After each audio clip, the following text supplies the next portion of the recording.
অনেক তো হলো লইট্টা শুটকির ভর্তা, আজ দেখাবো লইট্টা মাছের ভর্তা। কড়াইয়ে তেল গরম হয়ে আসলে দিয়ে দিব কাঁচামরিচ। আপনারা যদি ঝাল বেশি খান তাহলে মরিচের পরিমাণ বাড়িয়ে দিবেন। ওই তেলেই দিয়ে দিব আগে থেকে ছোট ছোট টুকরা করে কেটে রাখা লইট্টা মাছগুলো। কিছু সময় ভেজে নিয়ে আধা সিদ্ধ হয়ে আসলে তাতে দিয়ে দিব সামান্য পরিমাণ হলুদ গুঁড়ো।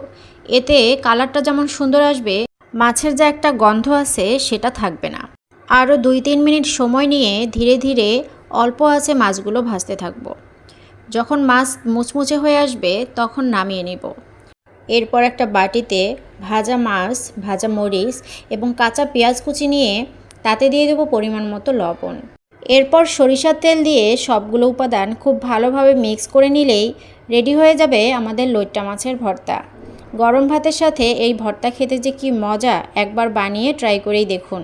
সাথেই থাকুন। ধন্যবাদ।